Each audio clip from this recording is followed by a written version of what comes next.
روزانہ ایسے اسلامی واقعات سننے کے لیے ہمارے چینل کو سبسکرائب ضرور کریں۔ اسلامی تاریخ میں ایک جنگ ایسی بھی تھی جہاں سپاہی کم تھے مگر ایمان بڑا تھا، جہاں تیروں سے زیادہ نمازوں نے فتح دی اور جہاں اللہ کی مدد آسمان سے اترتی محسوس ہوئی۔ یہ کہانی ہے بابر کی، مگر اصل ہیرو کون تھا، جانیے اس سچے واقعے میں۔ ظہیر الدین بابر کا نام آتے ہی تاریخ کی پیشانی پر ایک ایسا چہرہ ابھرتا ہے جو ارادوں میں پختہ، دل میں اللہ کی محبت اور ہاتھ میں تلوار لیے ایک عجیب مقصد کی طرف بڑھ رہا تھا۔ بابر وہ شخص تھا جو فرگنہ کی وادیوں سے چلا، ترکی خون اس کی رگوں میں تھا، لیکن دل اللہ اور رسول کی محبت سے سرشار تھا۔ اس نے کبھی تاج و تخت کے لیے نہیں بلکہ عدل و انصاف کے لیے لڑائیاں لڑیں۔ ہندوستان کی سرزمین پر جب جرم اور بغاوت کا بازار گرم تھا اور لودھی سلطنت اپنے آخری دور میں سسک رہی تھی، تب بابر کی آنکھوں میں ایک خواب چمکنے لگا، ایک ایسا خواب جس میں ہند کی زمین پر پھر سے اس نبوی پیغام کا پرچم لہرانا تھا جس نے انسانیت کو گروہ سے آزادی دی تھی۔ بابر نے کابل سے نکل کر دلی کی طرف رخ کیا۔ اس کی فوج چھوٹی تھی مگر دل اللہ کے وعدوں پر یقین سے بھرے ہوئے تھے۔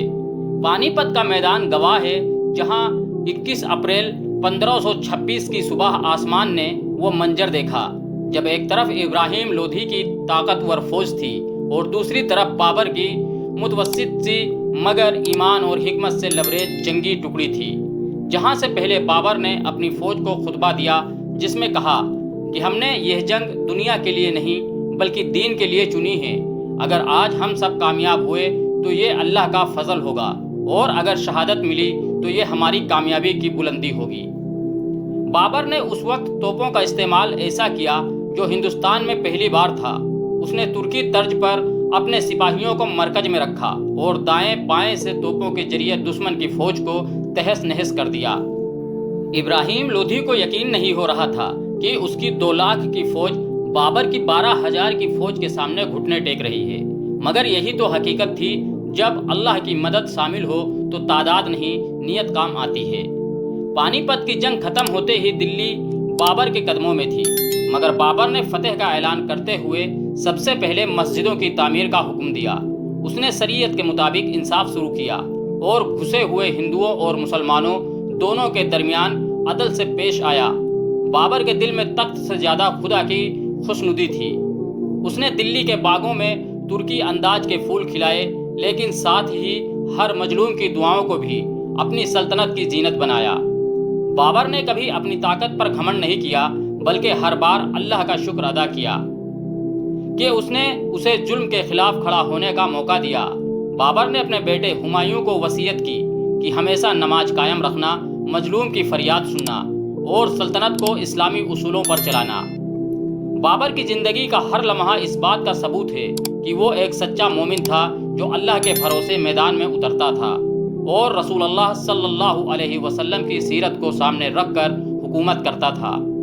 بابر نے چند سال حکومت کی، لیکن اس تھوڑے سے وقت میں اس نے وہ عبارت لکھ دی جو آج بھی ہندوستان کی تاریخ میں ایک سنہرے باب کے طور پر درج ہے۔ اس کا انتقال 1530 میں ہوا، مگر اس کی چھوڑی ہوئی مثالیں آج بھی ہمارے لیے رہنمائی ہیں۔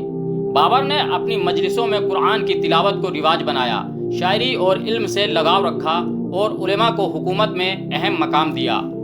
وہ اپنے عہد کے ہر معاہدے کا پابند تھا اور اپنے وعدوں کو وفا کرنے والا شخص تھا۔ بابر کی حکمت عملی کا اندازہ اس بات سے لگایا جا سکتا ہے کہ اس نے سپاہ سالاروں کی تعلیم اور تربیت پر خاص دھیان دیا تاکہ حکومت صرف تلوار سے نہیں بلکہ عقل و عدل سے چلے۔ بابر کے دور میں زکوٰۃ کا نظام منظم ہوا اور مدارس کو خاص مدد ملی تاکہ دینی تعلیم کو عام کیا جائے۔ اس نے اپنے لیے محل نہیں بنوائے بلکہ مسجدوں، مدارس اور شرائعوں کی تعمیر پر زور دیا۔ بابر کا ذکر صرف ایک فاتح کے طور پر نہیں بلکہ ایک ایسے حاکم کے طور پر کیا جاتا ہے جس نے حکومت کو خدمت سمجھا اور سلطنت کو امانت۔ اس کے ان تمام کرداروں کی بنیاد قرآن اور سنت پر تھی، اور یہی وجہ ہے کہ اس کی کامیابی صرف فتح تک محدود نہیں تھی بلکہ لوگوں کے دلوں میں اس کی محبت کی مثالیں قائم ہو گئیں۔ بابر نے جب ہندوستان فتح کیا تو اس کے بعد اس نے یہاں کی تہذیب کو تباہ نہیں کیا بلکہ اسلامی اخلاق سے اسے روشن کیا۔ اس نے بت شکنی کا راستہ اختیار کیا، لیکن انصاف کے ساتھ۔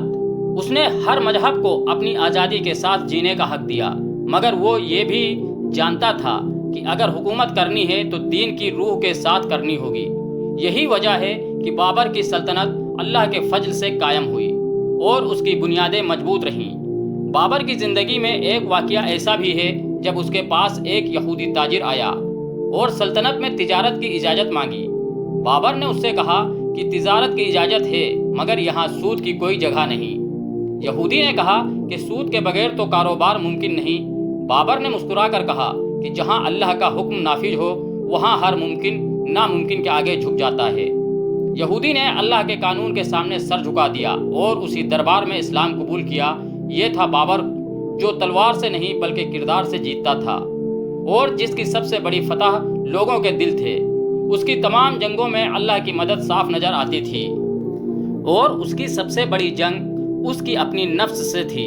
اس نے اپنے نفس کو شہرت، مال اور طاقت کے گھمنڈ سے محفوظ رکھا، اور یہی وجہ ہے کہ جب اس کا انتقال ہوا تو اس کے جنازے میں ہر مذہب کے لوگ رو رہے تھے۔ ایک ہندو بزرگ نے کہا کہ بابر چلا گیا مگر انصاف کی چھاؤں چھوڑ گیا۔ بابر کی یہ کہانی آج کے دور کے لیے صرف تاریخ نہیں بلکہ ایک مثال ہے کہ اگر نیت سچی ہو اور مقصد پاک ہو تو اللہ کی مدد شامل ہو جاتی ہے، اور تعداد، طاقت اور ساز و سامان کوئی معنی نہیں رکھتے۔ اگر بابر اللہ پر توکل نہ کرتا تو شاید یہ جنگ اتہاس میں ایک اور ہار بن جاتی، لیکن جب ایک مومن سچے دل سے اللہ کو پکارتا ہے تو مدد ضرور آتی ہے۔ دوستوں، کیا آپ نے کبھی توکل کا ایسا اثر محسوس کیا ہے؟ نیچے کمنٹ میں ضرور بتائیے، اور اس سچے اسلامی واقعے کو آگے شیئر کیجیے تاکہ اور دل بھی ایمان سے روشن ہوں۔ ملتے ہیں اگلی ویڈیو میں، تب تک کے لیے سلام اور دعاؤں کے ساتھ اللہ حافظ۔